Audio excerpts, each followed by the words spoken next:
Voilà, bonsoir à toutes et à tous. On doit être à peu près au complet. Heureux de vous retrouver pour cette nouvelle rencontre de ce parcours consacré aux premières fois de l'Église dans le livre des Actes des Apôtres. La fois passée, on s'était intéressé à cette figure qui émergeait au chapitre 6 des Actes des Apôtres, donc la figure de Philippe, qui était le premier nommé des diacres, institué au chapitre 6. Et puis, on allait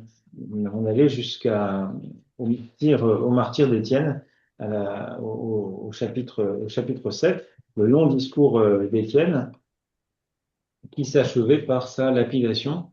Et puis la conséquence de cette lapidation, c'est une persécution de l'Église de Jérusalem qui va se traduire par un fort élan missionnaire. Et ce sont précisément, pardon, je parlais d'Étienne et pas de Philippe, excusez-moi, je suis un peu fatigué.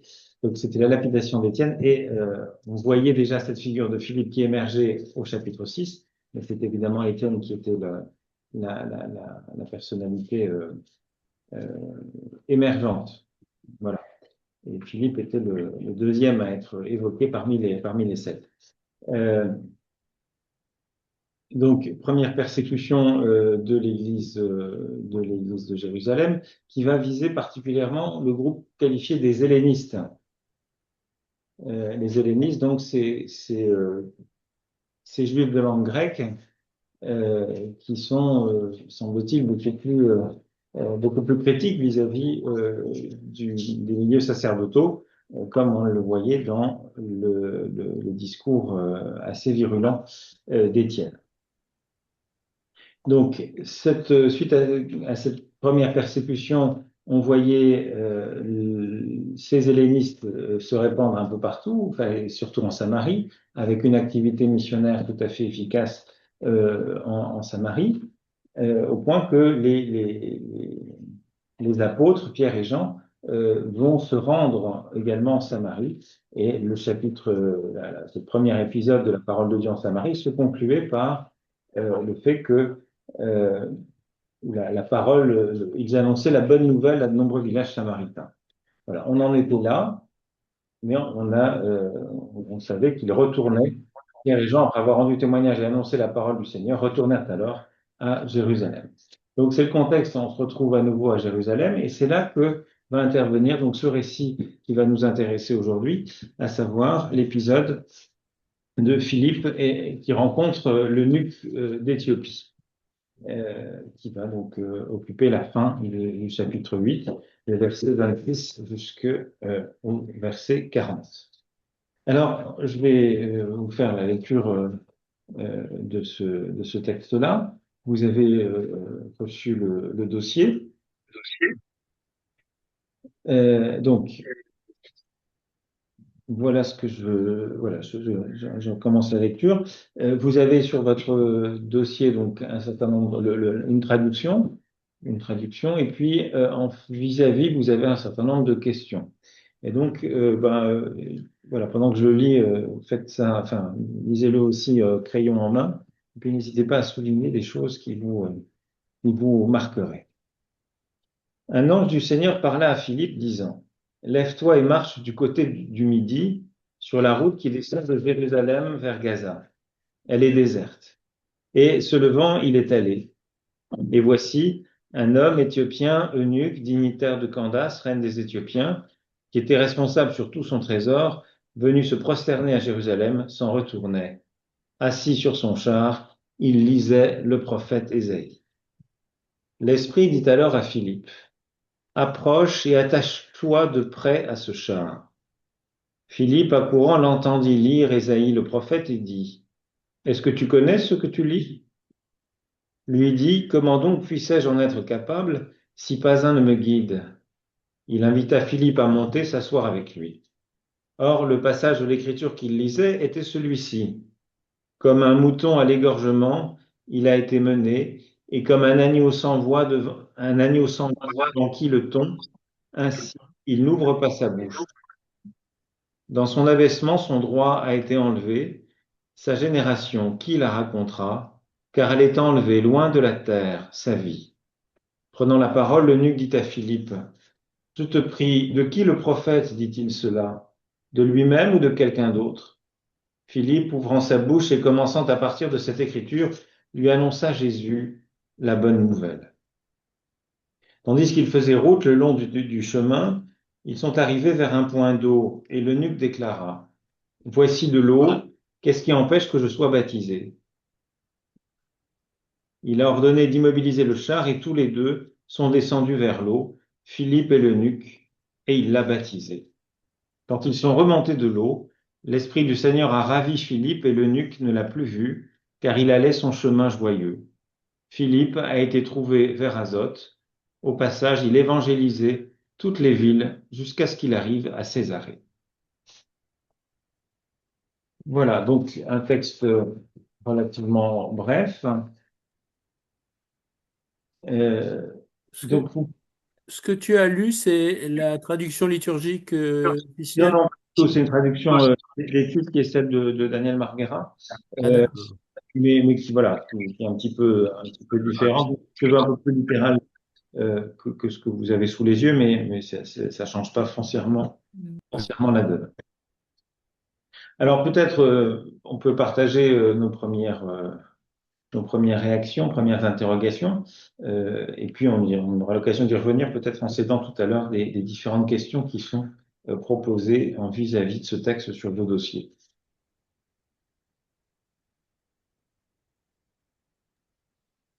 Moi, j'ai plusieurs choses. Pourquoi est-ce que c'est spécifié que la route est déserte? Oui, Première question. ouais. La deuxième, c'est je n'ai pas de guide. Et est-ce que c'est une parole qui nous est adressée dans la recherche d'un guide? Mhm. Voilà. Et puis, j'aime bien à la fin, il poursuivit son chemin dans la joie. Mhm. Voilà. Ok, merci. D'autres réactions ou questions? Moi, j'ai une réaction. Je Oui. trouve que tout est simple dans ce texte. L'ange parle à Philippe, Philippe y va. Après, il est guidé par l'esprit. Il parle à l'eunuque lui dit j'ai pas de guide, viens t'asseoir à côté de moi. Il lui explique le passage de l'écriture. Il trouve de l'eau et se fait baptiser. Mhm. Je trouve que ça coule de source. Ça coule de source, Et et c'est pour un très, baptême, très c'est très simple. clair. Voilà, donc je sais pas si tout le monde a bien entendu, ça allait? Vous avez bien entendu, ça va. Oui. Donc, ok, parfait. J'ai l'impression, en ce qui me concerne, que c'est le premier païen qui sera converti. Est-ce qu'il y en Oui, a eu avant? Non. alors non, pas que je sache. Alors effectivement, souvent on pense à Corneille, mais effectivement, il y a une forme d'anticipation avec la figure de cet Éthiopien, eunuque éthiopien. Donc il y a certaines ambiguïtés sur son statut religieux, Il est quand même venu à Jérusalem pour adorer puisque Dieu. il est. Mais alors c'est pas parce qu'on vient à Jérusalem pour adorer Dieu qu'on est forcément juif. Oui, mais sympathique. C'est un sympathisant, manifestement c'est un sympathisant, mais qui n'est pas agrégé au peuple juif. Donc voilà, c'est pas un juif. Et donc la question qui va se poser pour l'accueil des païens, enfin ou des, des oui des nouveaux chrétiens mais issus du paganisme, va aussi se poser pour lui, se pose déjà pour lui, même si il n'y a pas les débats éthiques qui semblent se poser un peu plus loin du côté de la communauté de Jérusalem. C'est surprenant parce qu'il arrive quand même de loin, cet homme. Et c'est pas n'importe qui. Oui, alors, C'est quelqu'un qui est venu pour adorer, donc il avait déjà une, je sais pas, une connaissance, je pense. Il cherchait quelque chose. Et il cherchait sans doute à être euh, informé, à avoir. Et moi, je me demande si c'est un homme qui semble être cultivé, mhm, qui arrive sur un char, donc il avait un statut quand même faisait partie, je crois, du gouvernement de la reine Candace. voilà. Mais pourquoi ce qu'on insiste là-dessus, c'est un eunuque. Oui. Donc, Voilà, il a été certainement marginalisé quand il est arrivé à Jérusalem. Mhm. Est-ce qu'il a pu entrer au temple? Déjà, je ne pense pas. Et donc, il est resté sur sa faim quand il est parti. Alors, on ne sait pas si c'est son premier passage à Jérusalem. Après, même des prosélytes n'avaient pas forcément accès à tout le temple. Ouais. Le parvis des gentils, oui, mais pas au-delà. Donc, alors, on ne sait pas si c'était son premier voyage ou pas. Enfin bon. Mais effectivement, la question de sa personnalité, de qui il est, c'est un point assez nodal du récit, avec toute une série d'éléments qui vont nous être donnés au fur et à mesure sur cet homme éthiopien, eunuque, dignitaire de Candace, reine des Éthiopiens, responsable de tout son trésor, et puis enfin venu se prosterner à Jérusalem. Donc 5 éléments d'information qui nous sont donnés, et qui sont chacun assez riches d'enseignements. Mais on aura l'occasion d'y revenir. Pour l'instant, on partage simplement nos interrogations ou nos réactions par rapport à ce texte. Moi, j'aime bien la disponibilité de Philippe. Mhm. Il ne se pose pas de questions, il y va.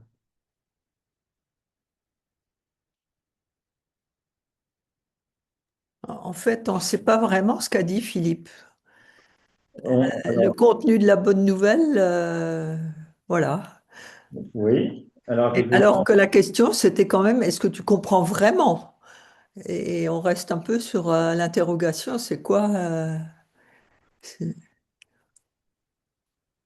alors on devine quand même qu'il y a une forme de réponse à la question de l'eunuque, puisque l'eunuque lui demandait de qui le prophète dit-il cela, de lui-même ou d'un autre.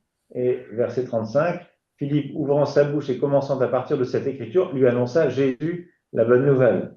Donc on peut légitimement penser que la réponse à la question du serviteur, enfin, qui est ce serviteur souffrant, ça n'est pas le prophète, Isaïe lui-même évidemment, mais c'est désigne Jésus, et donc Jésus va apparaître un peu comme la clé de compréhension de l'Ancien Testament, de ce texte de l'Ancien Testament. Voilà. D'autres réactions encore? Moi, ce qui m'interpelle un peu aussi, c'est la persévérance de l'eunuque. En fait, il va jusqu'à Jérusalem en pèlerinage et après, il lit le prophète Isaïe, même s'il ne comprend pas ce qu'il lit, en fait. Je trouve qu'il y a une espèce de persévérance, il a une soif, il est en recherche, en fait. Et, Philippe est là, justement, pour lui ouvrir les yeux, en fait. Mhm. Oui, et on peut dire que on a ici quelque chose qui nous ramène aux disciples d'Emmaüs, avec Oui. un trajet inverse, alors que dans les disciples d'Emmaüs, on va des événements qui viennent de se passer à Jérusalem à la Oui. compréhension de l'Ancien Testament, Oui. pardon, de la Bible hébraïque. Ici, on a le trajet inverse. Tout à fait. Oui, c'est Tout à très fait. juste. Et Philippe disparaît. Alors, il y a effectivement aussi alors, il y a la disparition brutale, mais il y a aussi la rencontre un peu brutale. On voit bien que c'est pas un hasard, cette rencontre. Il y a quelque chose qui apparaît comme étant téléguidé, si je puis dire. C'est bien d'abord l'œuvre de l'Esprit ou de Dieu qui va aboutir à la rencontre de ces deux personnages que sont Philippe et l'eunuque. C'est déjà une réponse. Avant le discours de Philippe, c'est déjà une réponse aux questions qui se posaient. Pardon. Comment? Je dis, c'est une réponse déjà, la venue de Philippe. C'est déjà une réponse la aux quête. attentes. Oui, bon, on peut l'entendre effectivement comme voilà. ça. Et la disponibilité de Philippe, la route est déserte, mais il y va. Il ne sait pas pourquoi ni Mhm. comment, mais il obéit. Mhm.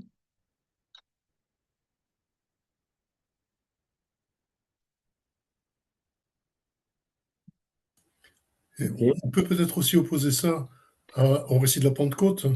À la Pentecôte, il y a une foule immense. Ici, il y a un homme seul.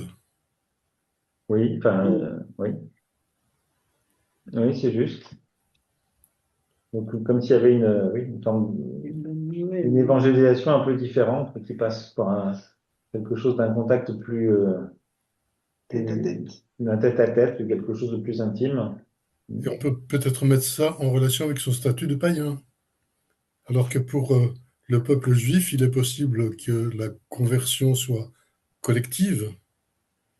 Dans son cas, c'est plus difficile. Alors, oui et non, parce que bon, d'abord, sa famille, ben, ce sera pas, on n'a pas une conversion familiale, enfin d'un groupe, il est seul du fait de sa condition. Ça, c'est la première chose. Et je pense par exemple, Corneille, quand il est baptisé avec toute sa famille, toute sa Oui, maisonnée. oui, oui, oui, c'est vrai. Donc, je suis pas sûr que ça ce soit, c'est un païen, pourtant, donc c'est pas, je suis pas sûr que ce soit ça forcément le critère principal, mais pourquoi pas. Quelqu'un voudrait encore ajouter quelque chose?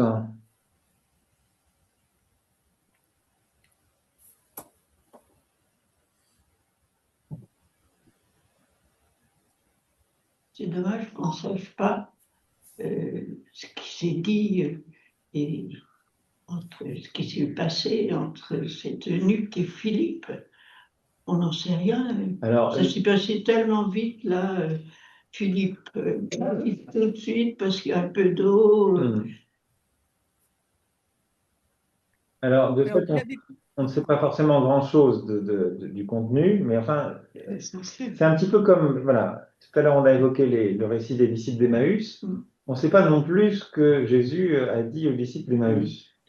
On sait simplement que, reprenant la loi et les prophètes, il leur expliqua dans les Écritures tout ce qui le concernait. Bon, ça ouvre plein de perspectives. Et là, on a simplement l'évocation, on a le texte, de qui est-il question dans ce texte, et la finalité, on sait que ça aboutit, le texte, on aboutit à Jésus, à l'annonce, la bonne nouvelle de Jésus, la bonne nouvelle, voilà. Et au baptême, tout de suite. Et le baptême tout de suite. Oui. Là aussi, c'est vrai que c'est un point. Alors, d'ailleurs, c'est intéressant parce que vous avez de ce récit différents témoins scripturaires. Vous avez différents manuscrits qui existent, différents papyri, et certains qui appartiennent à la tradition dite occidentale. C'est le verset 37. Vous avez dans le texte que vous avez, il y a un verset 37 entre crochets. Oui, oui. Voilà. Et donc ça, c'est le témoin sur les manuscrits occidentaux qui vont rajouter un certain nombre de conditions au baptême. Mais c'est donc on rajoute des conditions, alors que dans les manuscrits de tradition orientale, on trouve absolument pas cette indication. Donc c'est sans doute une requête un peu de l'esprit romain qui est assez juridique, comme vous savez, qui voulait avoir quelques conditions juridiques. Est-ce qu'il a bien affirmé telle ou telle chose? Oui, Ah, parce que pour Paul, l'essentiel, c'était croire que Jésus, c'est Dieu qui s'est fait homme, il est venu sur terre, il est mort, il est ressuscité pour nous sauver. Et si alors, on croit ça, on peut être baptisé. voilà. Alors, donc c'est là qu'il y a il y a un rajout sur ces documents. Je vous lis un peu ce qu'on trouve euh, là-dessus. Donc, le verset 37 va intercaler, ces manuscrits occidentaux vont intercaler là, au verset 37, entre 36 et 38, une profession de foi de l'eunuque. Alors, je vous lis. Alors, Philippe lui dit, si tu crois de tout ton cœur, c'est permis. Hein, qu'est-ce qui empêche? Si tu crois de tout ton cœur, c'est permis. Il répondit en disant, je crois que le Fils de Dieu, c'est Jésus-Christ. Voilà. Et hop, on passe directement au baptême dans cette version-là. Et c'est quelque chose c'est un peu parallèle à une formule qu'on trouve dans l'Épître aux Romains, Romains 10, verset 9.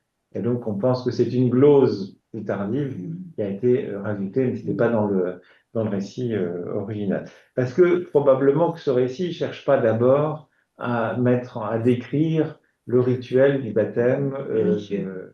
à la période apostolique. C'est pas son souci du tout. Euh, c'est beaucoup plus à entendre ce récit comme quelque chose d'une étape dans la préparation à l'intégration, à l'inclusion des marginaux dans l'Église. Mhm. Voilà. Et si on contextualise un petit peu ce récit, qu'est-ce que nous avons juste avant? C'est l'épisode de la mission de Philippe euh, en Samarie. Alors les Samaritains, qu'est-ce que c'est? C'est des hérétiques, c'est des marginaux au regard de la foi juive. Donc voilà, on voyait comment le ministère des hellénistes en Samarie aboutissait à des conversions, et de nombreux Samaritains deviennent chrétiens, donc ils sont intégrés à la communauté chrétienne avec manifestement avec l'assentiment de la communauté de Jérusalem, puisque la venue de Pierre et de Jean va donc en quelque sorte avaliser cette mission des hellénistes. Euh, et puis voilà, ils reçoivent le baptême. Euh, C'est ce qu'on avait au verset 15. Une fois arrivés, ces derniers prièrent pour les Samaritains afin qu'ils reçoivent l'Esprit Saint. En effet, l'Esprit n'était encore tombé sur aucun d'eux. Ils avaient seulement reçu le baptême au nom du Seigneur Jésus. Voilà, on avait c'est déjà une Pentecôte qu'on avait déjà eu l'occasion d'évoquer. Donc, vous voyez que les Samaritains, figure de l'hérétique du marginal, ils sont en lien, d'une certaine manière, ils sont évidemment en lien avec la révélation biblique, mais ils apparaissent comme étant des marginaux et ils trouvent leur place dans la communauté chrétienne. L'épisode avec la figure de l'eunuque, ça va ouvrir davantage la porte du côté des prosélytes et des étrangers. Ouais. Donc ça va être un des aspects importants de ce récit. Une autre chose qui... Oui, pardon. Ce qui est impressionnant aussi, c'est qu'il y a cette rencontre tête à tête, et puis après derrière, Philippe y part, mais il annonce déjà la bonne nouvelle à toutes les villes où il passe jusqu'à son arrivée à Césarée. C'est vraiment...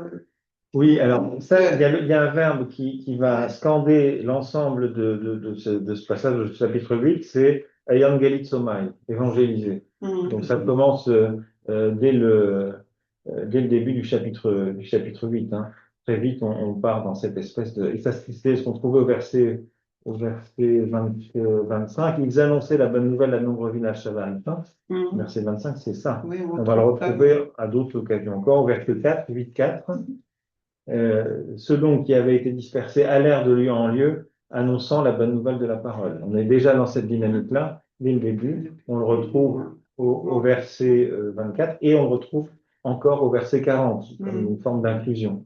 C'est une manière de nous dire, tout ça, c'est un ensemble.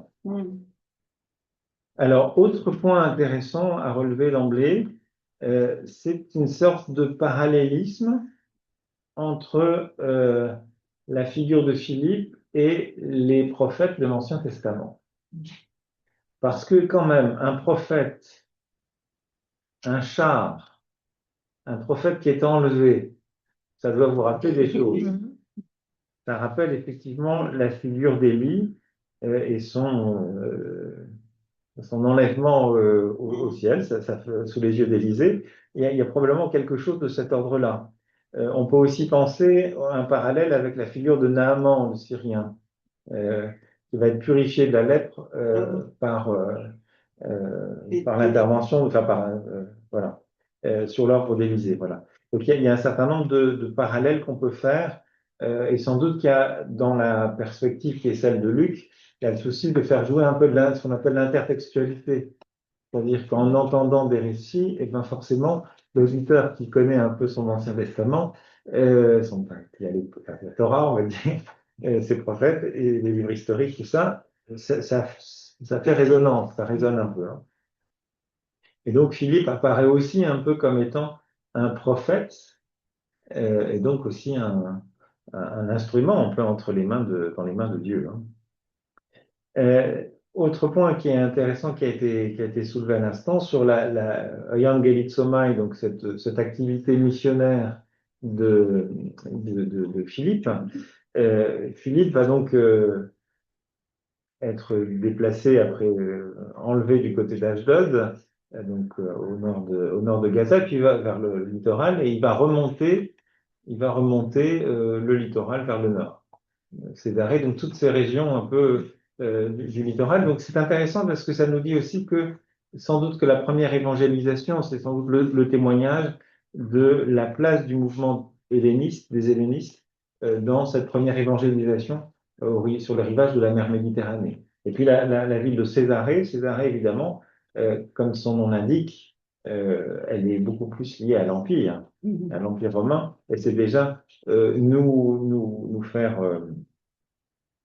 nous orienter, si vous voulez, vers l'horizon un petit peu, l'horizon universaliste de la mission chrétienne, tel qu'il apparaissait dans le message de Jésus avant son ascension, aller jusqu'aux confins, donc en commençant de Jérusalem, la Judée, la Samarie et jusqu'aux extrémités de la terre. C'est encore une manière de manifester cet accomplissement de la parole du programme que Jésus confiait à ses disciples au début du livre des Actes.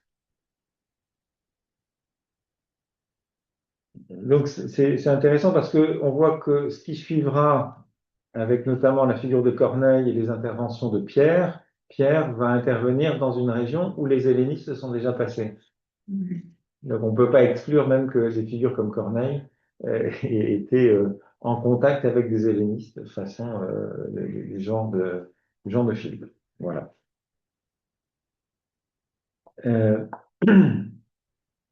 Autre chose sur la structure, la construction de ce récit, qui est particulièrement soignée dans une structure dite en chiasme. En chiasme, donc c'est le qui, une lettre de l'alphabet grec, donc, où on voit une espèce de croisement. Et donc, ce qui est avec une partie centrale, où les choses se rejoignent, et vous avez des parties qui se répondent. Ce qui est assez frappant, vous prenez les premiers versets, vous avez une introduction, une présentation des différents personnages, une mise en situation, avec comme, voilà, on aura l'occasion d'y revenir, avec une place importante donnée à l'ange du Seigneur et à l'Esprit. C'est lui qui apparaît être l'acteur principal de l'action. Et à la fin, on a la séparation des personnages.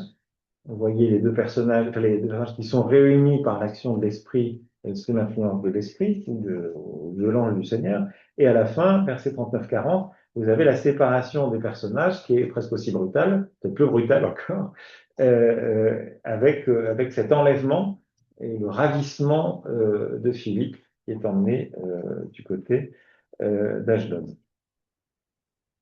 Et puis ensuite, vous avez deux événements qui se répondent aussi. Vous avez d'un côté le verset 29 qui évoque la rencontre provoquée par l'Esprit. L'Esprit dit à Philippe, avance et rejoint ce char. Philippe lui courut, entendit l'eunuque qui lisait le prophète Ésaïe. Voilà. On a les premiers éléments de la rencontre à laquelle on peut trouver une réponse au verset 36-38 avec le récit du baptême de l'eunuque. Et puis, vous avez de part et d'autre, verset 30-31, un dialogue sur la lecture d'Isaïe, ce que la lecture d'Isaïe suscite. Et au verset 34-35, vous avez un dialogue sur l'interprétation d'Isaïe. Et ce qui est au centre, c'est la citation d'Isaïe, donc chapitre 53, versets 7b et 8c. Donc c'est une citation d'Isaïe, donc qui fait partie des 4 chants du serviteur souffrant, qui mettent en avant la figure d'un serviteur qui est celle d'un Messie souffrant.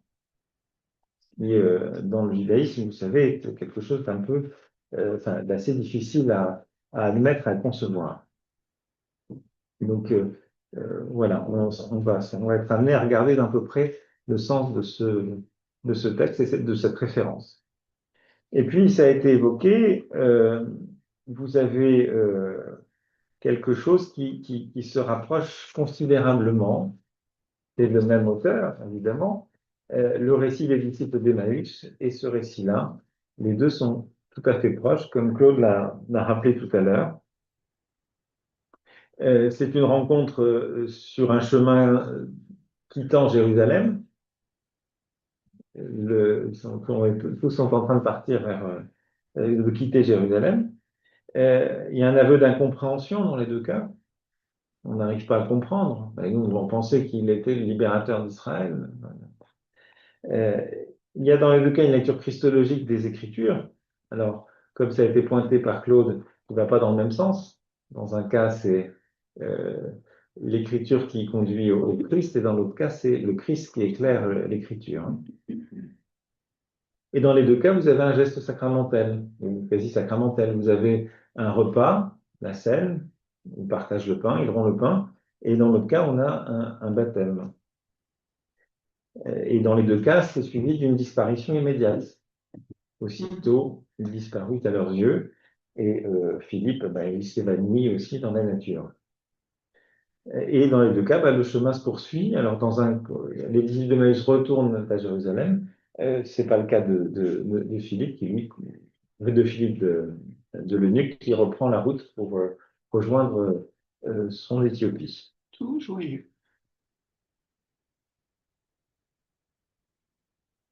Donc, c'est intéressant parce que ça nous dit d'abord que Philippe, il suit le modèle de Jésus, mais c'est pas, il procède comme Jésus, il s'inscrit dans cette filiation. Et ce qui est intéressant aussi, c'est qu'il pratique la même herméneutique, la même interprétation des Écritures.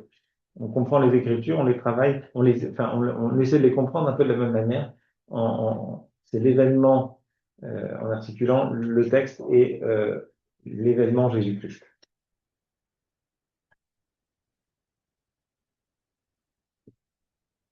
Et puis voilà, oui, donc je vous disais que ce récit, il est intermédiaire entre c'est une espèce de transition vers la figure de Corneille et la rencontre de Pierre et Corneille, voilà, on voit que le milieu, les judéo, enfin, les chrétiens, c'est pas, mais les chrétiens issus du judaïsme qui forment la communauté des apôtres à Jérusalem, ils n'ont pas encore fait le pas, tout à fait, et donc ça prépare l'étape suivante de cette rencontre avec Corneille. On est dans c'est un peu une étape intermédiaire, d'autant qu'on ne sait pas tout à fait quel est le statut religieux de l'eunuque. Hein. Est-ce que c'est un juif de la diaspora, prosélyte, craignant Dieu? On ne sait pas très bien tout ça. C'est pas tout à fait clair. Euh, voilà un petit peu pour les grandes questions qui peuvent se poser en amont. Alors, venons-en, si vous voulez, maintenant à la question des personnages, à ces premiers versets, 26-28, qui nous décrivent quels sont les personnages en ligne dans ce récit. Euh, alors, il y a donc le récit commence de manière assez abrupte avec l'intervention de l'ange et d'un ordre de l'ange du Seigneur qui intime à Philippe de se rendre euh, vers le sud. Alors il y a une ambiguïté, une ambiguïté. En grec, ça pourrait être tout aussi bien, ça pourrait désigner ça peut être une désignation géographique ou ça peut vouloir dire l'heure de midi. Mais vu le contexte, ça paraît, l'usage temporel paraît un peu peu vraisemblable, sauf le référer à la question qui était soulevée tout à l'heure, à savoir la route est déserte. Oui, en plein midi, à midi, il est possible que la route soit un peu déserte. On va s'arrêter, on va prendre faire la sieste. Je ne sais pas. Ça pourrait être une explication. Je ne pense pas que ce soit la plus vraisemblable. Euh, le sens local me semble plus judicieux. Euh, on est c'est vers le sud. On rejoint Gaza et on rejoint l'Éthiopie. Ça paraît plus logique. Après, il y a un côté effectivement surprenant à se dire, bon voilà, pourquoi envoyer l'ange du Seigneur enverrait Philippe dans un endroit où c'est désert? Enfin, c'est pas pour aller évangéliser puisque c'est désert, a priori. Mais ça nous dit aussi, voilà, peut-être qu'il y a quelque chose de... le prophète, il fait ce que Dieu lui dit de faire. Voilà. Et donc, il exécute l'ordre, même si ça paraît un peu curieux, comme Abraham monte sur la montagne pour sacrifier son fils parce qu'il a compris ça de la parole de Dieu. Voilà, ça donne aussi quelque chose de l'image d'une figure, de cette figure-là. Bon. Donc, de manière abrupte, un ordre. Et surgit tout aussi vite, euh, au verset 27, donc on voit Philippe là, qui obéit sans tergiverser, hein, c'est pas comme la figure de Jonas qui prend son temps et qui prend la direction opposée, non, il y va, hein, c'est un bon petit soldat. Et tout de suite après, à nouveau l'irruption de quelque chose de manière assez abrupte comme ça. Or, un eunuque éthiopien, euh, euh, or un eunuque éthiopien, voici qu'un eunuque, voilà, et voici que, voilà. C'était pas si désert que ça.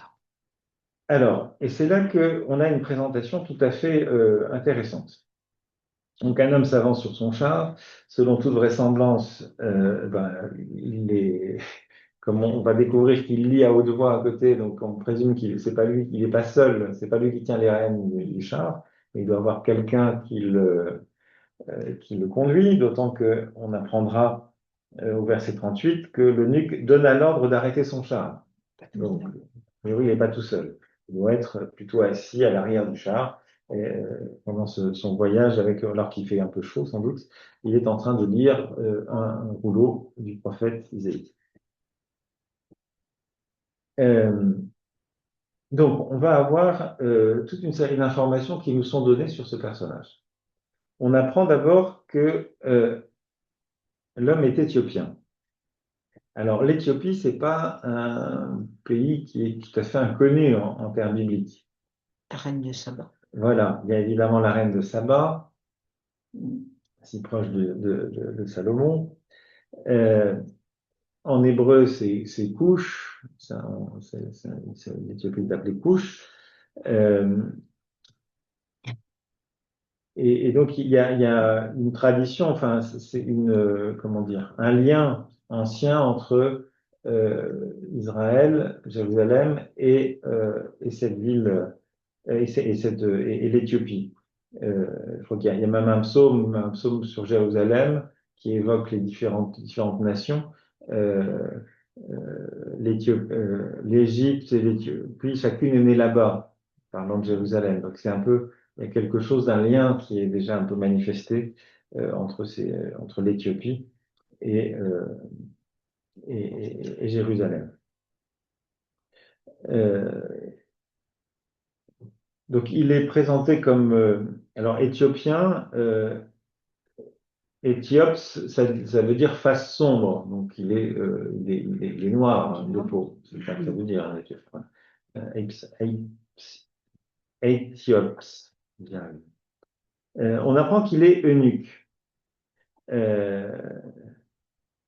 Donc, eunuque, il y a quelques rares cas où ça va désigner simplement un fonctionnaire royal, voilà, mais c'est dans la Septante. Mais de manière habituelle, ça désigne d'abord et avant tout des hommes castrés, qui pouvaient être proches enfin, qui servaient un peu comme aux fonctionnaires, notamment des reines, des femmes vous avez raison que vous comprenez sans peine, dans ces sociétés-là. Et c'est ce qui est manifestement le cas, puisqu'il est fonctionnaire de Candace, la reine d'Éthiopie. Alors Candace, ça désigne pas un nom particulier, une reine d'Éthiopie, mais c'était Candace comme pharaon, c'est un titre, donc ça désigne Candace, plutôt la reine mère. Donc, il est un officiel de la cour, si vous voulez, un haut fonctionnaire. et administrateur général de son trésor. Donc, on devine, il a de la trésorerie, voilà. C'est manifestement quelqu'un qui a des responsabilités, un dignitaire, Un homme de confiance. un homme de confiance et un homme qui est puissant à certains égards. Et dernière information que nous apprenons dans ce verset 27, c'est qu'il était allé à Jérusalem en pèlerinage, littéralement pour se prosterner. Euh,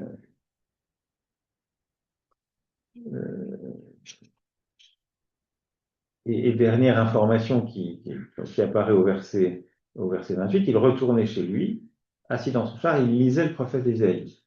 Donc, la tradition à l'époque, la lecture silencieuse, c'est pas si récent que ça. En tout cas, dans l'Antiquité, quand on lisait à voix haute. Voilà. Culture de l'oralité, qui fait que même un écrit, ben, on le proclame, ce qui explique que Philippe ait entendu qu'on lisait le prophète Isaïe. Si ça avait été une lecture silencieuse, évidemment, l'histoire se serait sans doute arrêtée là. Ou l'ange serait resté. Ou alors, oui, l'ange j'aurais peut-être préparé encore, aurait dû intervenir de manière un peu plus forte. Alors, à ce stade, ce qui est intéressant de noter, un premier étonnement qu'on peut avoir, c'est le contraste entre eunuque et dignitaire. Même si on peut comprendre des raisons pratiques, évidemment, dans une famille royale, on ne voudrait pas que une princesse de sang royal se commette avec un homme qui ne soit pas son époux. C'est toujours une question très, très importante que celle de la génération. Mais c'est un binôme eunuque dignitaire qui est aussi un contraste entre faiblesse et pouvoir. Cet homme est à la fois puissant, puisqu'il exerce de grandes responsabilités, avec des moyens financiers, il a un serviteur, il a un char, etc. Il a un rouleau du livre d'Isaïe. Avoir un rouleau, c'est déjà, c'est pas donné au premier venu, moins s'en faut, c'est très cher d'avoir un manuscrit. Et puis, de l'autre côté, c'est un eunuque, et les eunuques sont assez largement exclus. Ils sont l'objet d'un mépris assez général et de nombreuses railleries dans toute l'Antiquité, qu'elle soit juive ou gréco-romaine. Alors, on en a une illustration assez nette dans un petit texte du prophète Isaïe, au chapitre 56, verset 4, verset 3, pardon. Et que l'eunuque n'aille pas dire, voici que je suis un arbre sec. Donc, arbre sec, c'est une manière qui porte pas de fruits, c'est terrible, voilà.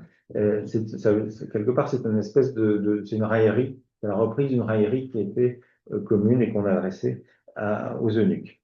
Les eunuques sont considérés dans le monde juif comme étant impurs et on ne les admet pas dans l'assemblée. Dans l'enceinte du temple, ils ne dépasseront pas la cour des païens. Ce sont des êtres à part qui sont mis à distance. On trouve, voilà, chez Flavius Joseph, on va trouver toute une série de références assez critiques vis-à-vis des eunuques qu'il faut fuir. Il ne faut pas avoir de commerce d'aucune sorte avec eux. Alors c'est intéressant parce que cet eunuque éthiopien, on retrouve donc ce paradoxe d'un homme à la fois puissant et exclu. C'est pas le premier. Luc apparemment a une certaine affection pour ces profils-là. Pensez à Zachée, le collecteur d'impôts, qui est riche, qui a une puissance et qui en même temps est ostracisé, il est seul. Voilà. Et autre figure, c'est la figure du centurion romain, le Capharnaüm, qui, voilà, tout en ayant, voilà, je dis à mes soldats, allez, ils vont, voilà. Et donc, avec le témoignage de Jésus qui dira, jamais en Israël, je n'ai vu une telle foi. Mais c'est quelqu'un qui, à la fois, a une autorité, un pouvoir, et il s'abaisse, il s'humilie devant un rabbin juif en lui demandant de guérir, de sauver son serviteur. Donc, premier étonnement. Deuxième étonnement, autant c'est assez clair sur le statut social et ethnique qui est le sien. En revanche, le portrait n'est pas clair sur son statut religieux. Est-ce qu'il est juif, païen converti, païen sympathisant, donc converti prosélyte, ou sympathisant, ce qu'on appelle un craignant Dieu. Ce qu'on apprend, c'est que c'est le but de son voyage, qui est indiqué au verset 27, c'est il est venu pour adorer à Jérusalem. Donc il y a c'est quelque chose de on sait qu'il y avait il y a une attraction du temple dans l'Antiquité pour des païens. Enfin, c'était un lieu qui fascine, qui suscite de l'intérêt. Et donc, c'est pas du tout invraisemblable que des étrangers se rendent à Jérusalem pour des raisons qui se tiennent à l'histoire. On évoquait la reine de Saba. Il y a manifestement eu, donc il y a des activités commerciales sans doute depuis nombreuses années. Et donc, il y a une mémoire, il y a quelque chose sans doute de ce côté-là. Vous savez que en Éthiopie, on prétend que l'Arche d'Alliance avait été déplacée en Éthiopie. Il y a des traditions quand on va là-bas à ce sujet. C'est pas un conte aussi. Il y a des contes, oui, Effectivement, il me semble qu'il c'est possible, je ne sais pas. Mais donc, ce qu'il faut bien entendre, c'est que donc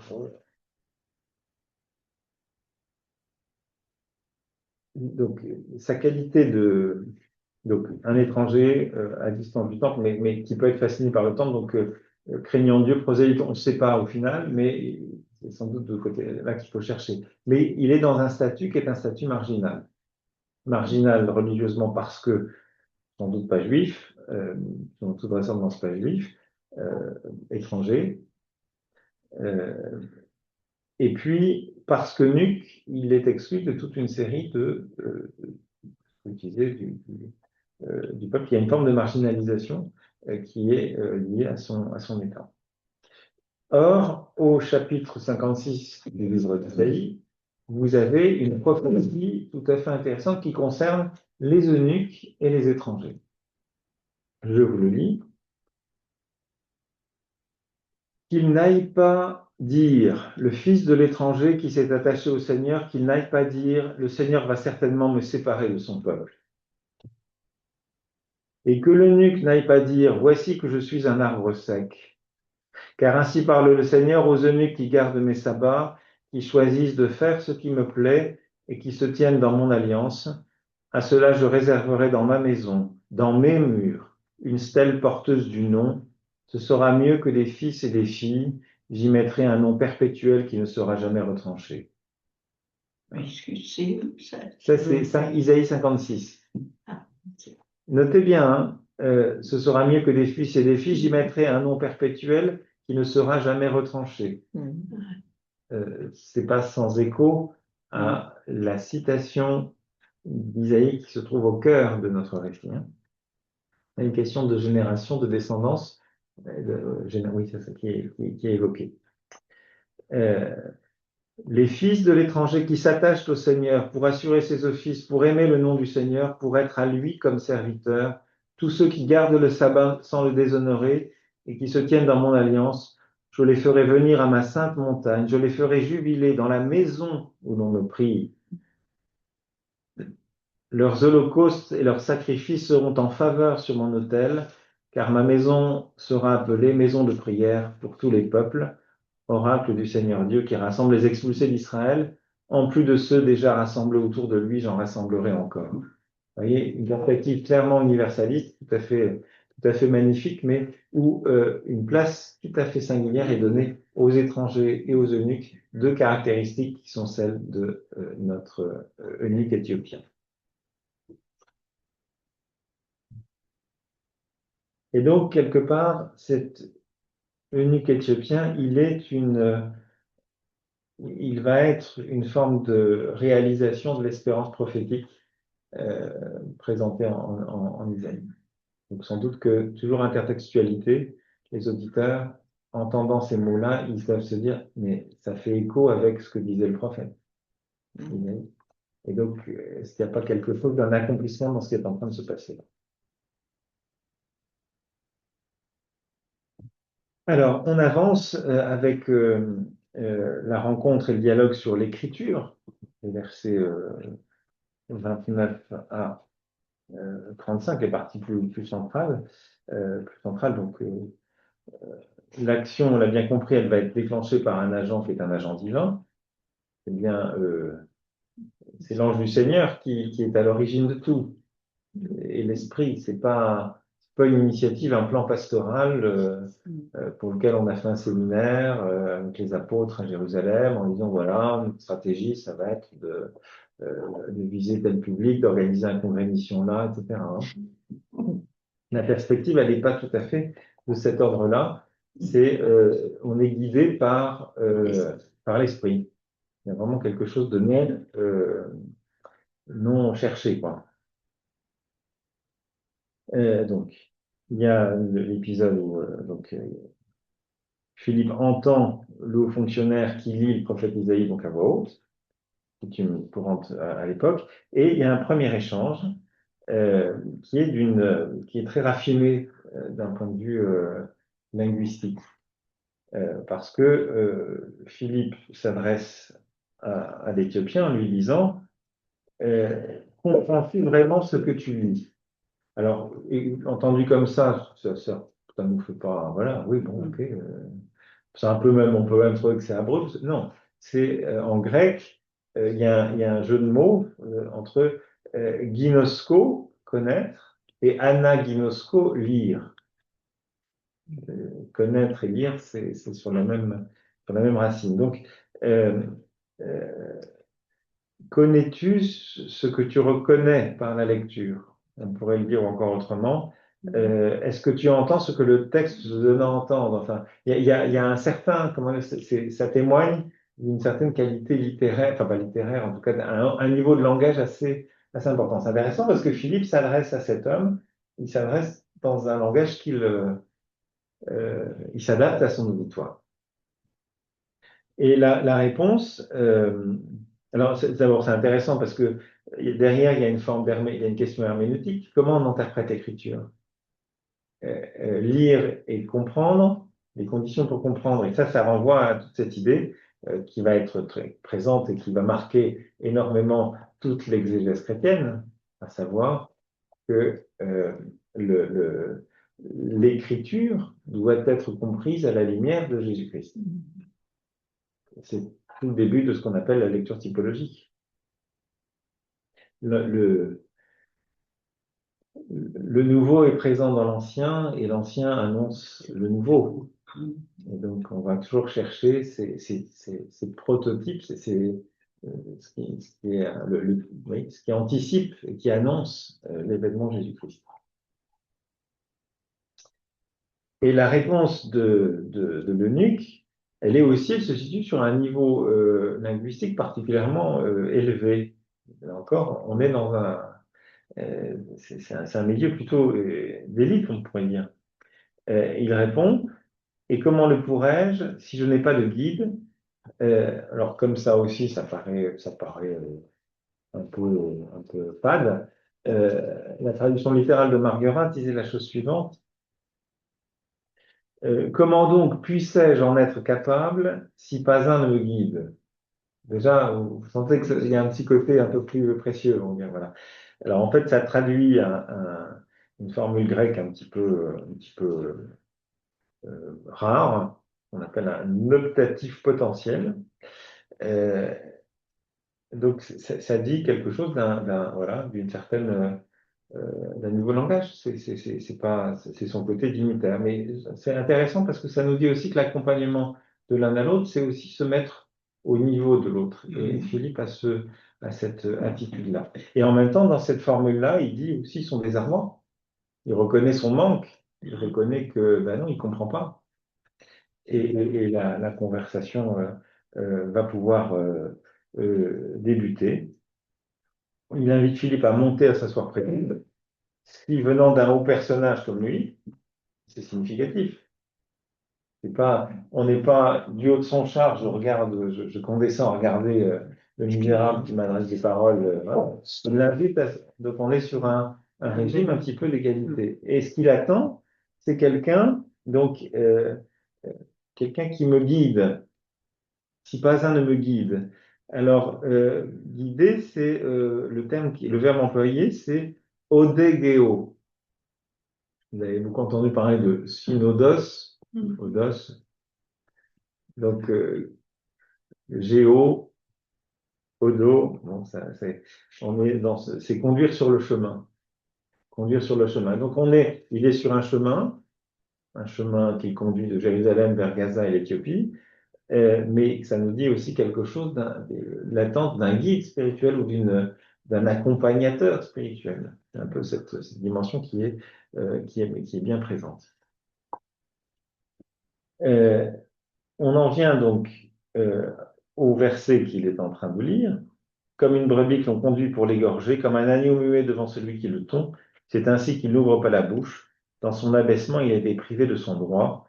Sa génération qui la racontera, car elle est enlevée de la terre, sa vie.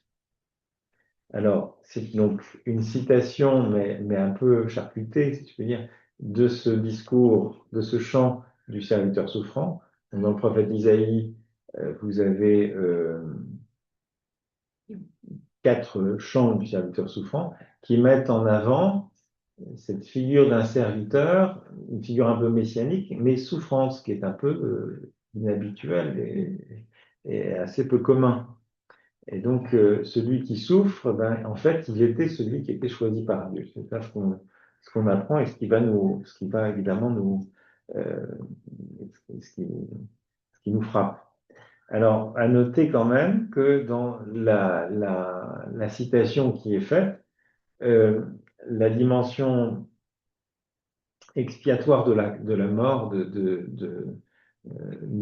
du serviteur n'est pas trop mise en avant. C'est intéressant parce que ça nous dit aussi que Luc, il n'a pas voulu faire toute sa catéchèse sur la croix, et la croix qui nous sauve de nos péchés, parce qu'on a tellement péché qu'il fallait que Jésus souffre beaucoup. Enfin, vous voyez, évidemment, c'est des choses qui n'existent pas, hein, ce n'est pas ce genre de choses, mais je pense que ça nous dit aussi, tiens, il y a une sélection. Luc ne va pas souligner un côté excessivement doloriste. Pour autant, ça n'oblitère pas la passion du Christ, parce que ce récit-là, évidemment, il fait penser à la passion de Jésus. Comme une brebis qu'on conduit pour l'égorger, comme un agneau muet devant celui qui le tond, on est évidemment, c'est comme ça aussi que l'auditoire a dû le comprendre. Donc on a clairement une référence au Christ dans sa passion, mais aussi dans sa résurrection. Parce que la dernière, le verset 33, dans son abaissement, il est privé de son droit. Donc, pensez un peu à l'Épître aux Galates. Il n'a pas retenu pour le vivre. Il y a cette idée de la kénose qui est un peu présente. Sa génération qui la racontera, car elle est enlevée de la terre, sa vie. Alors, enlever, c'est aussi le terme grec qui est utilisé, c'est aéro, qui peut aussi bien dire enlever, ôter, que élever. Et donc, élever, évidemment, c'est une dynamique ascensionnelle, c'est une dynamique résurrectionnelle. Donc, c'est aussi une manière de dire, mais il est ressuscité. Et donc, on voit dans ce texte la préfiguration de la résurrection du Christ. Donc, on est tout à fait dans le schéma. J'ai lu Galates, les Philippiens, évidemment. C'est Philippiens, hein. Aux Philippiens. Abaissement, exaltation. Donc voilà, il y a sans doute quelque chose de cette lecture messianique chrétienne de ce texte d'Isaïe. Mais il y a sans doute, et c'est là que c'est intéressant, me semble-t-il, un autre niveau de lecture de ce texte qui s'applique, j'ai envie de dire, à la situation qui est celle de l'eunuque. Parce que l'eunuque, malgré sa haute position sociale, eh ben, sa situation, c'est quoi? C'est la stérilité, c'est d'être exposé à des propos rabaissants, méprisants, arbre sec. auquel il ne pouvait pas espérer, enfin, il ne pouvait pas protester, parce que s'il s'aventurait à aller au-delà de la borne du parvis des gentils, il se faisait lapider, hein, le pauvre homme. Donc, voilà, il y a quelque chose d'une humiliation qu'il a pu subir. Et puis, vous avez le verset 33, sa génération qui la racontera, car elle est enlevée de la terre, sa vie. Pas de descendance. La génération, c'est aussi l'évocation de la descendance. Voilà. Et donc, quelque part, l'eunuque, il peut aussi s'identifier à ce serviteur souffrant. Il y a quelque chose il y a une proximité. Donc, vous voyez, il y a plusieurs niveaux de lecture. Il y a le texte prophétique lui-même, avec les interprétations qu'on peut lui donner, notamment celle qui voit dans ce serviteur souffrant le peuple juif lui-même, dans son exil. Malgré son exil, il est choisi même s'il il paraît réprouvé, il est choisi par Dieu. La lecture christologique, qui voit dans ce serviteur souffrant le Christ lui-même, et puis un autre niveau de lecture, qui voit dans ce texte l'eunuque lui-même, qui se reconnaît aussi dans ce texte. Là, je crois que c'est très intéressant parce qu'on est vraiment renvoyé à l'herméneutique chrétienne, et c'est un récit, je trouve, qui est très fort parce que il pose un peu quelques bases de l'exégèse, comment on aborde un texte biblique. Le texte biblique, eh ben, il y a une clé de compréhension qui est dans le Christ. Le Christ, c'est la clé des Écritures, comme diront un certain nombre de pères de l'Église. Mais c'est aussi, il y a une clé plus personnelle à l'Écriture. C'est-à-dire que l'Écriture, elle raconte ma vie. Elle éclaire ma vie. Et là, je crois qu'il y a quelque chose de tout à fait central qui est là.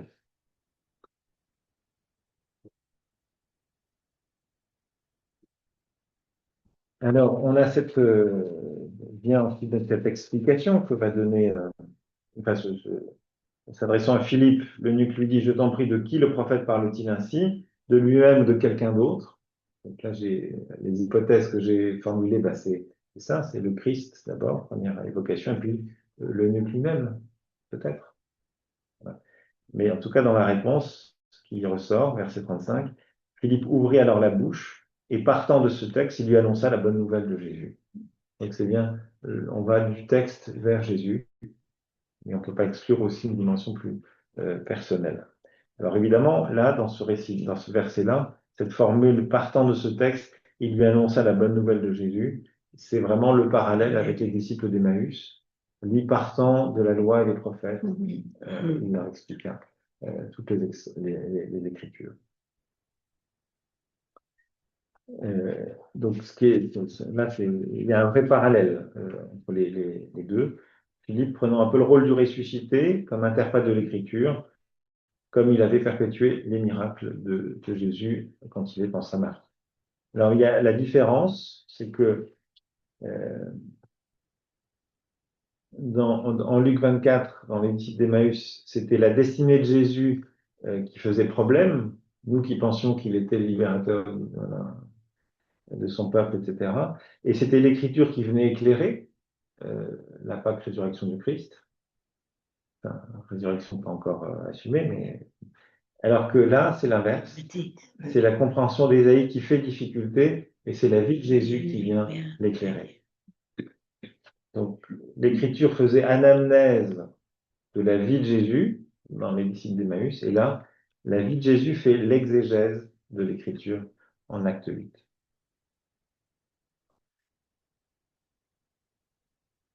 Mais là, je crois que, enfin voilà, il y a vraiment quelque chose d'intéressant et de fécond à penser la lecture, l'herméneutique biblique à partir de ces deux modèles-là. On en vient à cette dernière partie, donc la question du baptême, les versets 36 à 38. De manière toujours un petit peu providentielle, une fois sans rappeler l'irruption enfin voilà, cette rencontre vraiment provoquée, poursuivant leur chemin, ils tombèrent sur un point d'eau. Voilà.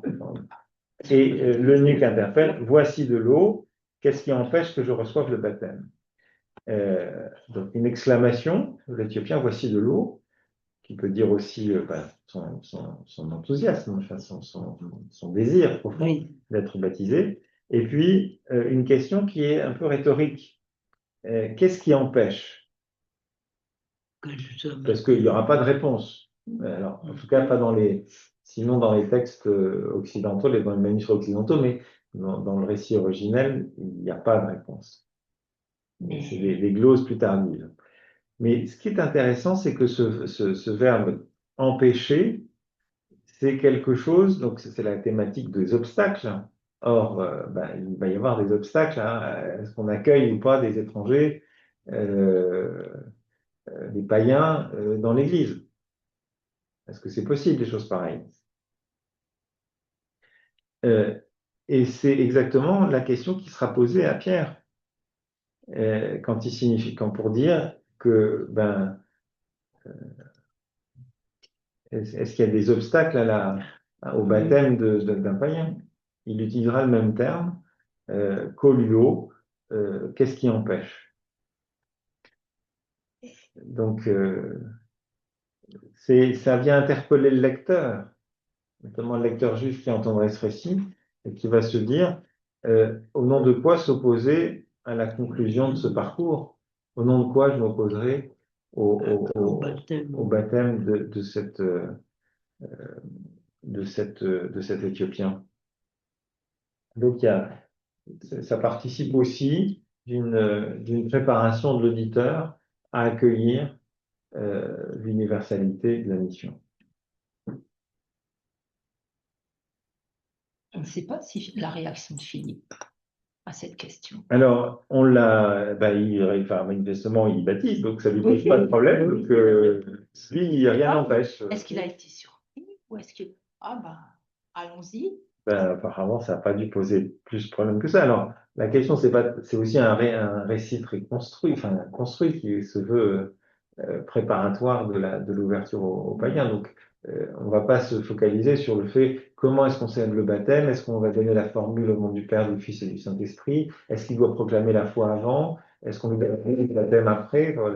C'est pas la question. La question, elle est vraiment orientée vers l'accueil des païens. Et puis des marginaux. Je crois que c'est ça qu'il faut aussi retenir. À la limite, c'est le désir qui suffit. Oui. Alors, voilà, je crois que c'est ça. Alors, donc, je vous disais que dans le texte occidental, on a rajouté des choses, parce qu'on se dit quand même, il faut quand même mettre un peu d'ordre là-dedans. Si on fait baptiser n'importe qui, le premier qui demande à être baptisé parce qu'il y a un trou d'eau ici, ça va pas. Donc, vraiment la logique un peu juridique des latins, probablement. Mais donc, il y a voilà. Il est baptisé, ils descendent tous les deux dans l'eau, et Philippe le baptise. Alors, il y a une très belle citation d'un bibliste qui s'appelle Jean-Claude Giroux qui commente: à deux, ils ont plongé dans l'écriture, les voici descendant dans l'eau. Voilà, une belle image.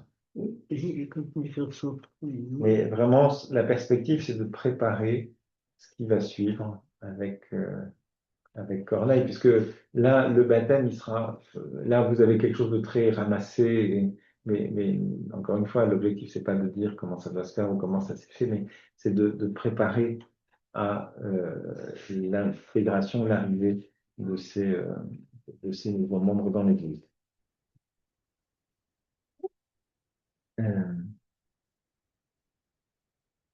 Alors, le narrateur ne nous dit pas grand-chose sur ce qui est à l'origine de la foi de l'Éthiopien.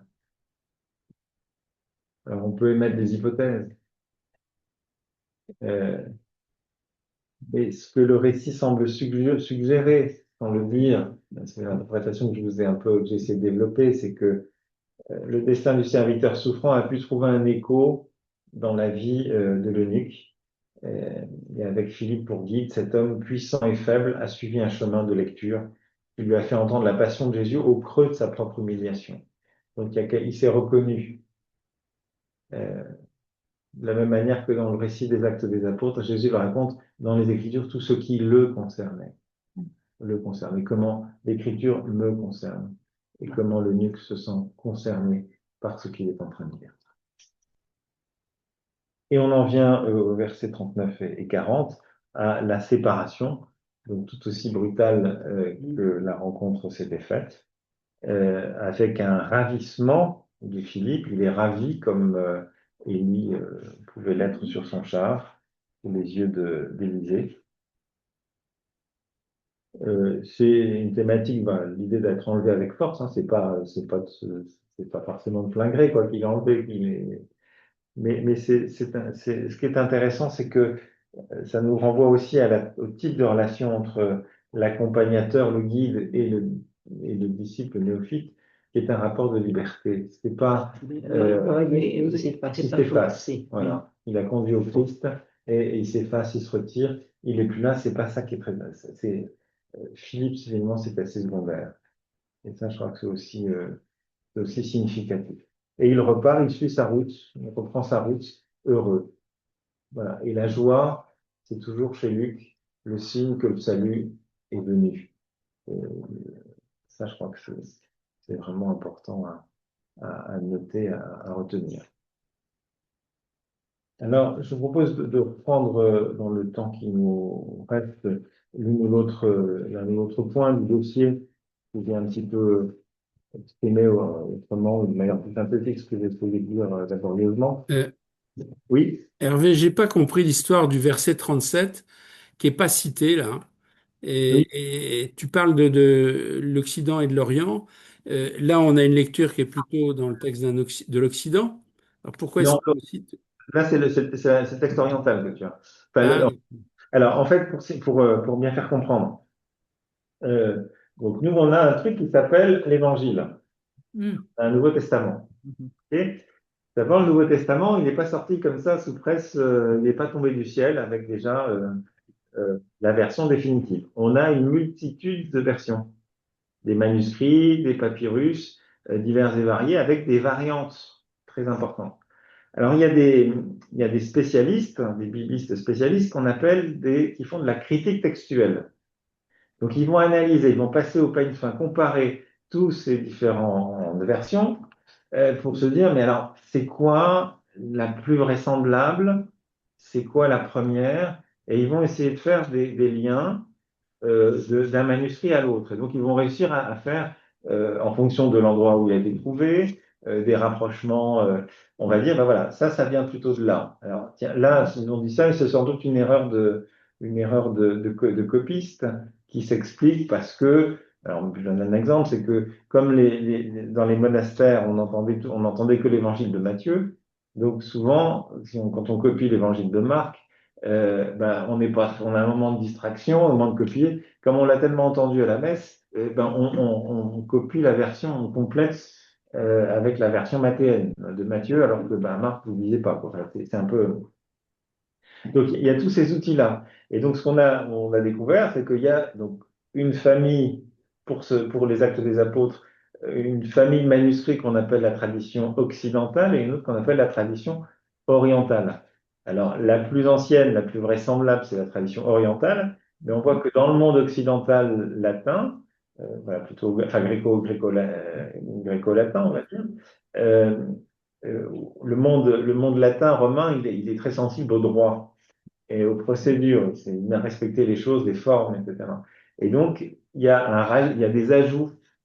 Et donc, entre le verset 36 et le verset 38, il y a ce verset 37 qui a été rajouté, où l'eunuque voilà, c'est la question des conditions. Et donc, les conditions, oui, il faut croire, il faut confesser que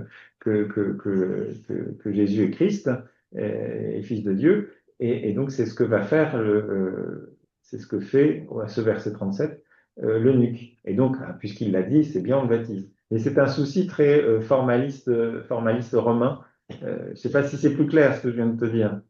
Ce que je comprends pas, c'est que on met entre parenthèses un verset qui n'existait pas à la base, quoi. Alors, c'est-à-dire qu'il est, parce que c'est des hypothèses. Tu peux pas dire de manière absolue, voilà, c'est sûr que ça c'est la bonne version, ça c'est la mauvaise. C'est de la vraisemblance.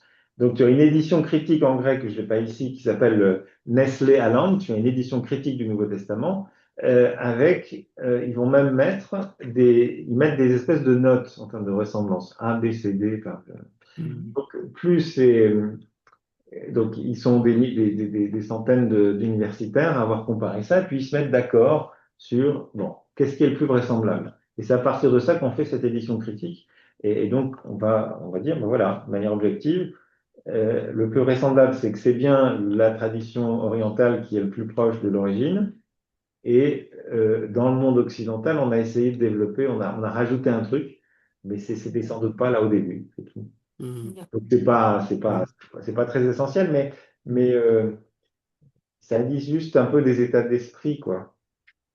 Je pense que Luc, son souci, c'est pas de savoir si est-ce qu'il a bien dit qu'il croyait. Est-ce qu'il a été et est-ce que finalement Philippe a baptisé validement en disant je te baptise au nom du Père, du Fils et du Saint-Esprit. Ah, il a oublié le Fils ou il a oublié le Père. Ah, ben non, c'est pas valide. C'est pas son problème. Mais dans la mentalité juridique romaine, c'est quand même important ces questions-là. Voilà. Et donc c'est pour ça qu'il y a ces précisions qui ont été rapportées, mais qui sont pas très heureuses parce que ça casse aussi un peu ça casse un peu la progression et la construction, la structure de ce récit. Mhm. Voilà. Cette façon de faire, c'est valable pour tous les manuscrits de l'Antiquité, même pour d'autres textes latins ou grecs, on procède de la même façon. On trouve aussi le même type d'apparat critique, de notes en dessous du texte, même pour des dialogues de Platon, pour des pièces de théâtre d'Euripide, etc. C'est la même façon de procéder, en fait. Parce qu'on n'a pas les mêmes, évidemment, aujourd'hui, quand même, ça existe aussi pour la littérature plus contemporaine, hein. Là, j'ai lu un bouquin de Vassili Grossman, bon, qui avait fait l'objet d'un certain nombre de caviardages par la censure soviétique. Ben, on sait qu'il y a différentes versions. Il y avait des choses qui étaient dans le manuscrit originel qui n'ont pas, qui ont été ensuite retirées. On le sait, on a ces éléments-là. Donc ça se fait aussi, mais la différence, c'est qu'aujourd'hui, ben, on a généralement on va voir le manuscrit originel de Proust. Voilà. Donc c'est quand même beaucoup plus simple que quand on n'a que des copies de copies de copies de copies de ce que Luc a pu écrire au 1er siècle, parce que ce document-là, on l'a pas. Et comme on connaissait pas trop la photo et les scans et les choses comme ça, ben, il y avait des variantes. Et puis, quand on recopie, on n'a pas forcément, euh, comment dire, un respect sacré pour le texte qu'on a en face de soi. Ah ben, non, en fait, ce qu'il voulait dire, c'était ça, donc j'ai bien compris ça, donc je vais un peu préciser. Mais l'objectif, c'est quand même d'essayer de retrouver, d'aller au plus près du texte originel, même si on sait que on ne parviendra jamais à retrouver de manière aussi précise ce texte. Voilà. Alors, ce qui est quand même intéressant de noter, alors c'est pas, alors on peut le vérifier pour les textes de l'Ancien Testament, c'est que vous savez qu'il y a cette grande découverte de, de Qumran. Donc, on a découvert des manuscrits, des papyrus, pardon, qui dataient, non, pardon, des papyrus, pas du papyrus, c'est des parchemins, voilà, très, très anciens, donc qui datent du 1er siècle. Or, les textes bibliques dont on disposait, pour ce qui est de l'Ancien Testament, le plus ancien codex, il datait du Xe siècle, je crois qu'il est à Moscou, et on a comparé ces textes. Est-ce que ça a été copié de manière fidèle? On s'est rendu compte que c'était quand même assez fidèle. Alors, c'est peut-être encore, il y a peut-être un autre rapport à l'écriture dans le monde juif, dans le souci de copier de manière avec exactitude, je ne sais pas, mais ça semble indiquer quand même qu'il y avait une relative fidélité au texte, même s'il y a quelques variantes qui ont pu émerger. C'était au départ aussi des textes qui étaient oraux, parce qu'ils se transmettaient de façon orale avant de l'écrire. Donc c'était des choses qui se disaient par cœur. Alors, je disais par cœur, pour les textes, alors il y a des traditions orales, alors c'est le phénomène de mise par écrit des évangiles. Il y a d'abord un enseignement apostolique, et puis quand on voit que les apôtres, ceux qui ont été témoins du Christ, qui ont vécu avec lui, commencent à disparaître, il y a un souci de se dire, voilà, c'est le proverbe africain, quand il y a un vieux qui meurt, c'est une bibliothèque qui brûle, et donc on s'est dit, il faudrait peut-être mettre tout ça par écrit. Et donc on passe d'une tradition orale à une tradition écrite, mais voilà, il ne faudrait pas non plus accentuer les choses. Il n'y avait que de l'oral où on passe à l'écrit. Non, ça se complète, hein. Ça se complète. Donc, Oui, alors, c'était oui, sur les différents textes et là que je voulais, on peut un peu reprendre. Vous avez, notamment sur le statut des eunuques, vous avez à la page 3 un petit encadré, Nouveau Testament commenté, donc qui rappelle le statut, non, pardon, c'est pas, bon, enfin, ça rejoint ce que j'ai dit, donc c'est pas forcément très intéressant. Mais ce que j'ai beaucoup aimé, c'est le petit commentaire d'Antoine Louis, voilà, à la page 4, où il reprend la question de l'eunuque, l'image du Christ souffrant. Je trouvais ça très intéressant et ça va tout à fait dans le sens de ce que j'ai essayé de dire. Euh, les eunuques étaient considérés comme des impurs en Israël. L'eunuque à qui l'assemblée du Seigneur est interdite se réfugie dans l'étude du livre. Les chants du serviteur d'Isaïe font partie des passages du Premier Testament dans lesquels nous entendons les annonces prophétiques d'un Messie crucifié. Le serviteur dont il est question est atteint dans son corps et dans sa parole. Il est frappé et muet, son droit même a été enlevé. L'allusion à la passion du Christ est transparente. Jésus est l'agneau de Dieu dont la vie a été enlevée de la terre. L'eunuque éthiopien peut faire une autre lecture de ce passage et s'identifier à ce serviteur méprisé dont le droit n'est pas reconnu du fait de son infirmité. La question de l'eunuque est essentielle pour la foi et l'éthique chrétienne. Des hommes méprisés, écrasés, abaissés, il y en a toujours eu, il y en a encore. Comment devons-nous les considérer? La Bible répond, ils sont une image du Christ souffrant. Donc c'est tout à fait intéressant comme approche éthique pour aborder un certain nombre de questions éthiques aujourd'hui. Autre chose intéressante, plus en lien avec l'herméneutique, c'est l'encadré que vous avez toujours à la page 4. Pas de parole sans interprétation des Écritures. L'eunuque, il est confronté à une parole muette. Pour lui, Isaïe, c'est une parole qui ne parle pas. Et il va avoir besoin de l'entremise d'un interprète pour y accéder et qui va lui donner des clés de compréhension. Philippe court rejoindre l'eunuque, ne se présente pas et pose directement la question. Ce haut personnage se laisse interpeller par un inconnu. Sans honte, le voyageur avoue son ignorance et le besoin d'être aidé et guidé dans sa lecture. Plus exactement, il faut lire accompagné pour respecter le verbe grec. Jusqu'à maintenant, Philippe est en bas du char et l'eunuque l'invite à le rejoindre et s'asseoir près de lui. C'est une relation d'égalité qui s'établit et symbolise l'échange qui va suivre. Tous deux vont partager la vérité du texte. Philippe joue le rôle d'accompagnateur spirituel et de catéchiste, ou encore d'aîné dans la foi. La question du verset 31 met en évidence l'énigme de l'identification du serviteur souffrant, et Philippe lui fait une véritable catéchèse fondée sur l'écriture. En effet, éclairé par les seules ressources de son intelligence, l'homme est incapable de décrypter le message. Le livre reste scellé s'il n'est pas décodé par le Christ lui-même via son disciple dans l'esprit. Cette idée d'être le livre scellé et la clé d'interprétation, c'est le Christ. Un autre aspect intéressant dans le petit dossier que vous avez là, c'est ce qui a trait à la relation d'accompagnement. Et de fait, c'est un récit qui c'est un peu un modèle pour les accompagnateurs de catéchumènes. L'eunuque, c'est le premier catéchumène, et on voit quelle est peut-être la pédagogie mise en œuvre. Alors d'abord, ce qui est important, c'est de noter que cette rencontre, elle est d'abord l'initiative de Dieu.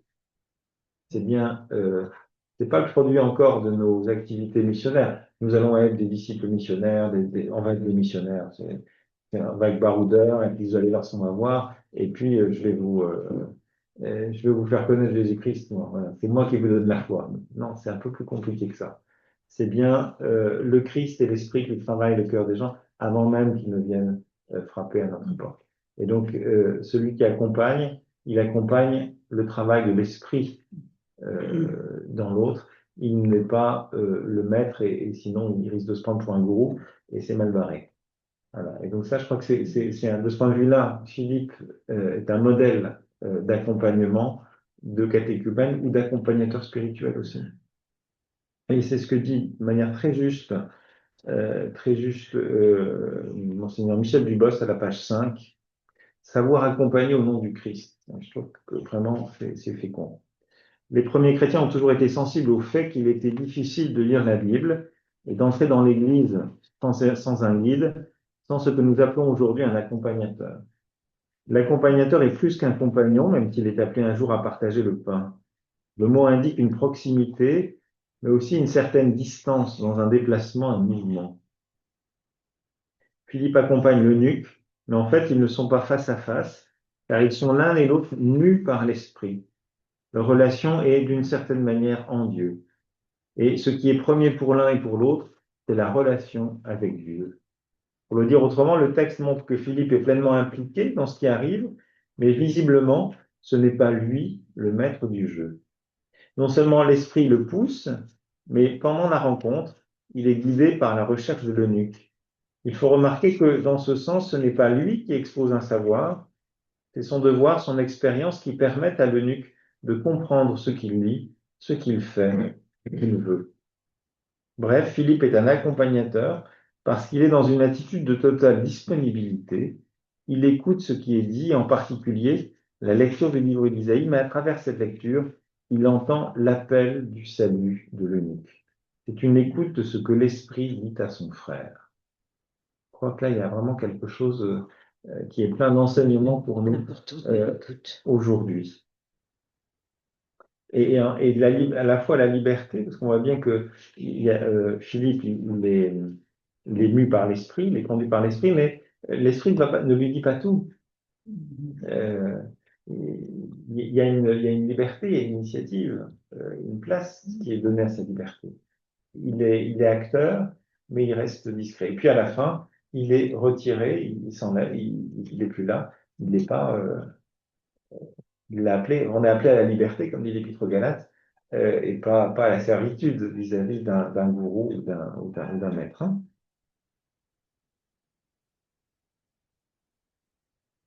Alors, et puis, oui, alors, dernière chose, que les cloches sonnent 22 heures. Avant que vos voitures ne se transforment en citrouilles, vos chars en citrouilles, peut-être, un défaut de carrosse. Donc, j'aime bien aussi ce que dit Bonny à la dernière page, en disant où est l'Église dans ce récit? Parce que c'est ce que pointait tout à l'heure Claude. Claude Mouchet, oui, je crois que c'est Claude qui pointait le fait que c'était pas communautaire, mais peut-être mais un dialogue entre deux, quelque chose de beaucoup plus intimiste, on va dire. Et ça dit aussi quelque chose de l'Église. L'Église n'avait pas forcément seulement dans le rassemblement, toute la communauté est là, mais aussi dans ce compagnonnage habituel. Quand le pape François nous invitait à aller vers les périphéries, c'est aussi c'est sortir du rester groupir, hein, c'est sortir de cette dynamique-là pour être aussi dans un cheminement plus personnel. Où est l'Église dans ce récit? Elle est présente comme Église en chemin à travers Philippe, l'un des siens, sorti de Jérusalem. L'Église n'est pas toujours en état de rassemblement. Elle est chargée de l'annonce et pour cela, elle doit sortir. Elle est présente dans le partage de l'Écriture. Le livre des Écritures tient une place décisive dans cette rencontre. Or, il est le livre d'une communauté. Elle est présente aussi comme Église à venir, qui se profile dans un nouveau visage de croyants que laisse entrevoir ce baptême. Aujourd'hui aussi, nous connaissons ces nouveaux visages de pèlerins et ils nous demandent qu'est-ce qui empêche que je sois baptisé. C'est un très beau texte. Et puis, voilà. On peut conclure, une fois n'est pas coutume, mais par cette belle prière des accompagnateurs du catéchuménat, mais que finalement, qui est un peu c'est au fond ce qu'a fait Philippe. Hein. Il n'a pas fait autre chose que ce qu'on va découvrir dans cette prière. Seigneur Jésus, donne-moi ton esprit, que je reconnaisse ton action en ceux que tu m'envoies pour être accompagné, et qu'auprès d'eux je sois ton témoin. Apprends-moi à les accueillir sans préjugés, à les écouter avec attention, sans tension. Aide-moi à trouver le mot qui ouvre le cœur. Inspire-moi la question qui fait avancer. Mets sur mes lèvres la parole à proposer. Chemin de vie nouvelle. Apprends-moi le silence qui apaise et l'humilité qui fait grandir. Rends-moi bienveillant, attentif et judicieux. Aide-moi à reconnaître mes limites et à les accepter. Pardonne mes erreurs et maladresses. Et surtout, Donne-moi la grâce du lâcher-prise, de savoir laisser partir dans la liberté, afin qu'en toi chacun se retrouve et se découvre aimé et respecté. Voilà pour ce soir. Alors, j'ai été un peu bavard aujourd'hui, mais si vous avez des réactions, des questions, des compléments, ben, n'hésitez pas. La parole est aussi à vous. Pour ceux qui veulent prolonger, bien sûr.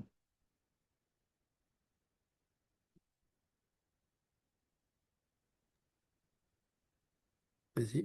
Oui, moi j'aimerais savoir, je ne sais pas si on peut le savoir d'ailleurs, comment Philippe a reconnu que c'était un eunuque. Est-ce qu'ils avaient un costume spécial? Parce qu'on n'arrive pas en se présentant, bonjour, Je suis castré. je suis castré. Oui, oui, c'est une bonne question, mais, oui, mais euh, enfin, alors c'est pas tellement une question, mais une question de statut, c'est-à-dire que j'avais pointé le fait que parfois le terme eunuque désignait le dignitaire. Donc, Oui. ce qui est très possible, c'est que Ah, pour être fonctionnaire et dignitaire mm, de la cour de Candace, ben, il fallait l'être, quoi. d'accord. Oui, parce que c'est pas comme pendant la guerre où il portait une étoile jaune. Il y avait. Maintenant, c'est vrai que si c'est dignitaire aussi, aussi bien que castré, on peut voir à son costume que c'est quelqu'un peut-être de riche, etc., etc. Mm. C'est plutôt ça, voilà. Plutôt ça. La question Ouais, renvoie à son état. ouais, d'accord. Merci. D'autres questions, réactions? Pensez juste à ouvrir votre micro, sinon on ne vous entendra pas.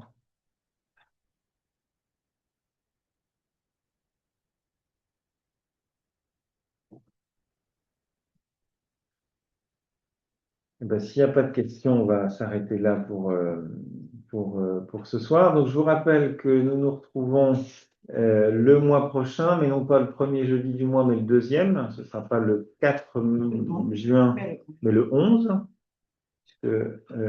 J'accompagne donc un pèlerinage en Géorgie et en Arménie fin mai, début juin. Je ne serai pas de retour le 4, mais le 11, je compte bien être là.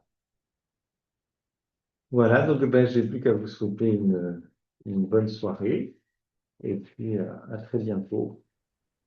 D'ici là, ben, plongez-vous comme Philippe et l'eunuque dans l'écriture.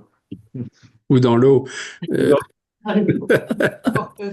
dans l'eau pour ceux qui vont à la piscine, oui, c'est bien. On la voit des fois. Merci beaucoup. Merci, beaucoup. bonsoir. Bonsoir Merci. à tous. Et bon pèlerinage. Merci. Oui, bon pèlerinage.